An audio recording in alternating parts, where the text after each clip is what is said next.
Good morning, all of you. Myself, Mohit Sharma of class 10. I will speak about incident of Manipur. in Hindi. दोस्तों, किसी भी इंसान के लिए सबसे बड़ी दुख की बात यही होती है कि वो गरीब है। वो भूख की तकलीफ को भी सह जाते हैं। उसे इस बात की भी मलाना नहीं होती कि वो किस घर में जन्म लिए है, वो कितना पढ़ पाया है। लेकिन इस दुनिया में कोई भी इंसान ये नहीं चाह सकता कि कोई उसकी इज्जत को तार कर दे। हजारों लोगों के सामने उसकी आबरू लूट ली जाए, उसकी इज्जत को तार कर दे।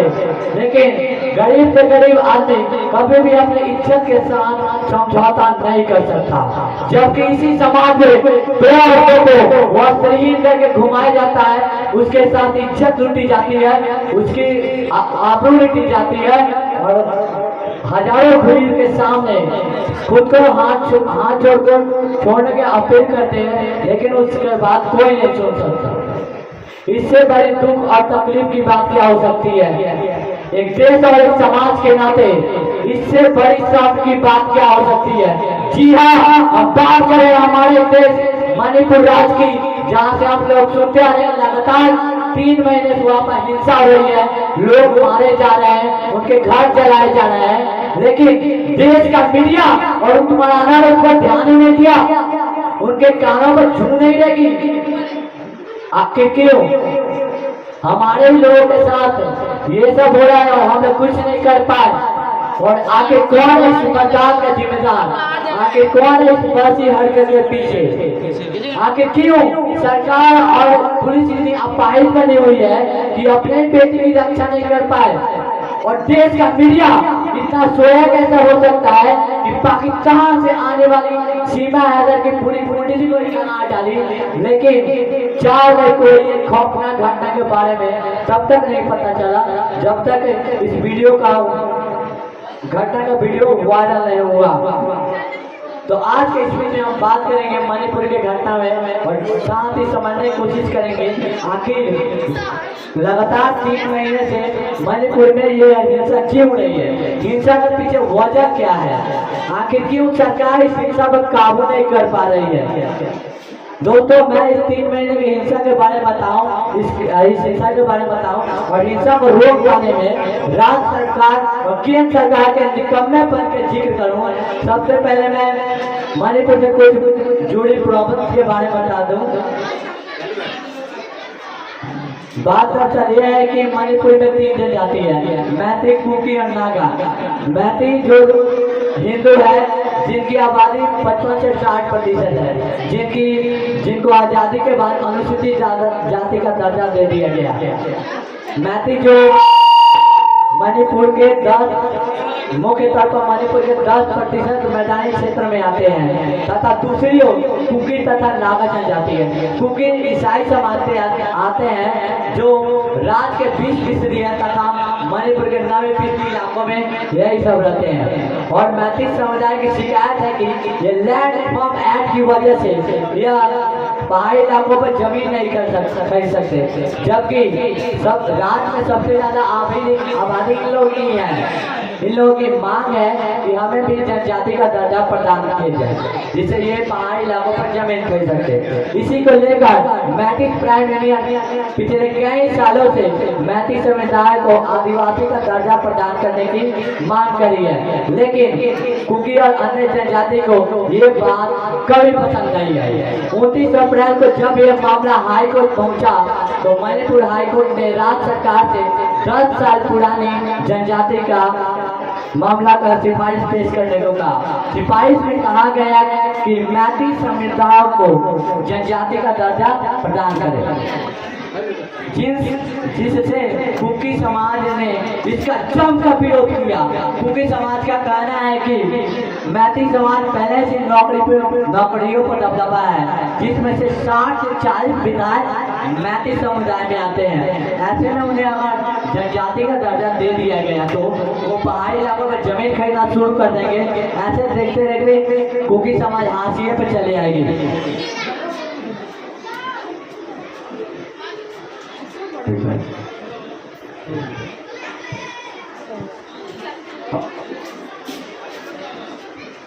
इसी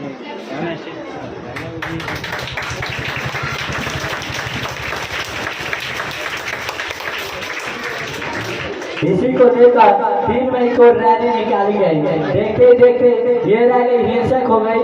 मैती समुदाय ने कुकी लोगों पर हमला किया, उनके घर जलाए गए तथा लोगों के कत्ल हुए, चर्चों में आग लगी, 2000 से अधिक घरों पर निशाना लगाए गए तथा कुकी लोगों ने भी मैती लोगों पर हमला किया।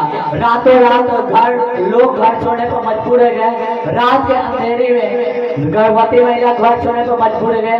कई बच्चे पानी में बह गए। 80 दिनों के बाद यह हिंसक में घटना 50 लोगों की अपनी जान गंवा चुके। 5000 से अधिक आग जनित घटना हुई। 6000 हिंसक बरसातें हुई। 60,000 लोग राहत शिविर में रहने पर मजबूर हुए और देखते ही देखते ये मामला धार्मिक नकले भी ले लिए।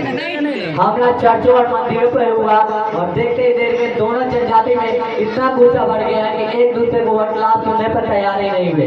कुकी तथा मैती समुदाय में सरकार पर से भरोसा उठ गया। उन्हें लगना लगा कि अपना रक्षा स्वयं करने लगा। हुआ यह कि हिंसा से बचने के लिए खुद हिंसा करने लगे। हालात इतना बिगड़ गया कि मणिपुर के हालात देखते हुए लगातार 3 महीने से सवाल उठ रही है कि स्टेट और सेंट्रल लेवल में केंद्र की सरकार है, फिर भी एक्शन क्यों नहीं लिया जा रहा है? देश भर का मीडिया उस पर ध्यान क्यों नहीं दे रही है? बड़े लोग क्यों नहीं बोले? आखिर क्यों अपने लोगों को इस हिंसक में मरने के लिए छोड़ दिया गया है? एक मान आने के लिए राहुल गांधी की सदस्य चली जाती है, एक गलत बयान के लिए अदालत जिम्मेदारी तय करती है। तो ये मणिपुर के यह हिंसक के लिए मणिपुर के सीएम बीरेन सिंह की जिम्मेदारी क्यों नहीं तय की जा रही है? इसे रिजाइन का मांग क्यों नहीं की जा रही है? अगर सीएम राज्य को नहीं संभाल सकते तो राज्य में राष्ट्रपति शासन क्यों नहीं लागू किया जा रहा है?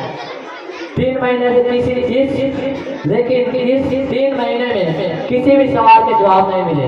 लेकिन 29 जुलाई को एक ऐसा वीडियो सामने आया जिससे पूरे सबको बोलने पर मजबूर कर दिया। क्या हुआ था उस दिन? आइए जानते हैं।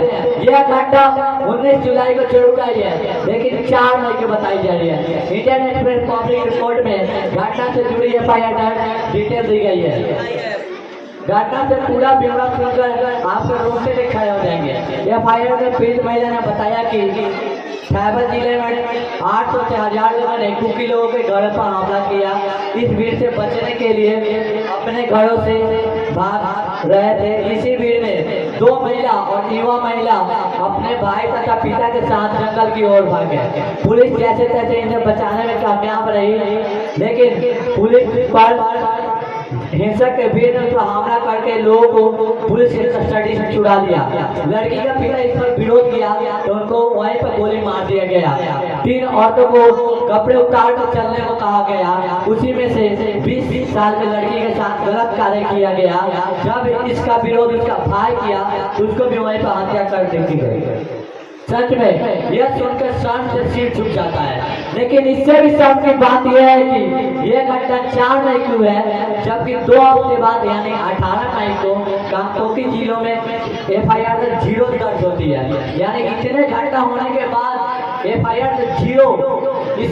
इस मामले में पहली गिरफ्तारी तब होती है जब इस घटना का वीडियो वायरल होता है। मतलब इस घटना में कई लोगों की मौत हो जाए, एक लड़की के साथ रेप हो जाए और 3 औरतों को विदाउट कपड़े में घुमाया जाए।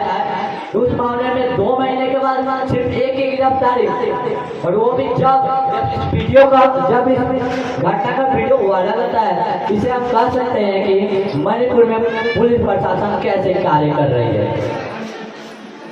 इसके बावजूद मणिपुर के सीएम का रवैया देखिए। जब एक टीवी चैनल वाले ने इस वीडियो के बारे में पूछा तो कहने लगे कि आपके यहाँ सिर्फ एक वीडियो लगा था, आप इतने क्वेश्चन पूछ रहे हैं। ऐसे तो सैकड़ों मामले हैं। तो क्या ये शाबाशी की बात है? हैरानी की बात यह है कि हर कंटेंट में खुद को नकारा इनिशिएटिव दिखाने के बावजूद सीएम की बर्खास्ती क्यों नहीं हो रही है? इतने हिंसा के बाद सीएम के अपने पद पर आना और केंद्र सरकार को उसके पद पर बनाए रखना लोगों के भावनाओं के साथ सरासर अपमान है। जब गुजरात, कर्नाटक, उत्तराखंड जैसे राज्य में रातों रात सीएम केंद्र सरकार सीएम बदल देती है, तो आखिर मणिपुर में क्या मजबूरी है कि वो कार्य नहीं हो रहा है? मजबूरी कोई भी क्यों ना हो, लेकिन वीरेंद्र सिंह के अपने सीएम के पद पर आना पीड़ित लोगों के साथ, भावनाओं के साथ साथ मजाक है। दोस्तों, भीड़ कितनी भी हिंसक क्यों ना हो, कितनी भी अराजकता क्यों ना हो, लेकिन सरकार चाहे तो ऐसा हो ही नहीं सकता कि उस हिंसक पर काबू नहीं कर पाए। कश्मीर का उदाहरण हमारे सामने ही है। मणिपुर तो सारी जाति के लिए एक दूसरे के लिए खिलाफ तो है, लेकिन कश्मीर की सुरक्षा एजेंसी भीड़ पर निशाने थे। हिंसक भीड़ में आतंकियों का पता लगाना ही मुश्किल था। कौन किस कोने से हमला कर रहा है वही पता लगाना मुश्किल था। ऐसे माहौल के बावजूद अगर भारत सरकार कश्मीर से धारा 370 हटा देती है, उसके बाद उसमें हिंसा नहीं होने देती है, ऐसे धीरे धीरे चलते चलते कश्मीर सामान्य हो जाती है, तो मणिपुर में वो कार्य क्यों नहीं हो रहा है? जो पुलिस और सैनिक कश्मीर जैसे जगह पर कार्य हो सकते हैं, तो मणिपुर में कैसे फेल हो गए? इससे साफ लगता है कि इस हिंसा को रोकने के लिए ईमानदार कोशिश नहीं की गई। शायद एजेंसियों ने अपना काम ईमानदारी से नहीं किया है। तो ऐसा हो ही नहीं सकता कि पुलिस इस कस्टडी से लड़कियों को छुड़ाकर उसके इज्जत को तार तर कर दे, लोग एकत्र हो जाए और पुलिस कुछ न कर पाए। हैरानी की बात यह है कि लगातार 3 महीने से मणिपुर जल रहा है, मगर नेशनल मीडिया इस पर ध्यान ही नहीं दिया, उस तरह ध्यान ही नहीं दिया। वैसा बहस और डिबेट्स क्यों नहीं हो रहे हैं जैसे राजनीतिक और सीमांचल के मुद्दे पर होती है? क्यों नहीं नेताओं के इस मामले में कटघरे में खड़ा किया जा रहा है? आखिर क्यों अपने देश में अपने लोगों को इस हिंसा में लड़ने मरने के लिए खुला छोड़ दिया गया? आखिर क्यों कुछ लोगों को इस बात का भूलना चाहिए? ये सारे क्यों, इसका जवाब है। आखिर मणिपुर वहाँ कैसे आ गया जहाँ उसे होना चाहिए? सच में मणिपुर वहाँ कैसे आ गया जहाँ ये आया है? सच में मणिपुर हम शर्मिंदा है, हम लोग वैसे खड़े नहीं हो पाए जैसे होना चाहिए। मणिपुर हम लोग गुनहगार हैं, हम लोग तुमने तो वैसे परवाह नहीं कर पाए जैसी करनी चाहिए। और मणिपुर के बहनों, हम लोग सच में शर्मसार हैं। तुम सबके साथ जो हुआ वो हरगिज नहीं होना चाहिए। मैं मोहित कुमार उन तमाम भारतीय शख्स से मणिपुर के माफी मांगता हूँ जिसने इस हिंसा पर खुद को अकेला पाया। वो सब करेंगे, वो हर आवाज उठाएंगे जो मणिपुर के लोगों को हक दिला पाए, उनके स्टेट में शांति ला पाए, ताकि वो फिर से एक नॉर्मल जिंदगी जी पाए। आज के स्पीच में इतना ही। अगर मेरा स्पीच अच्छा लगे तो हार्ट क्लैपिंग जरूर कीजिएगा। Thank you. जय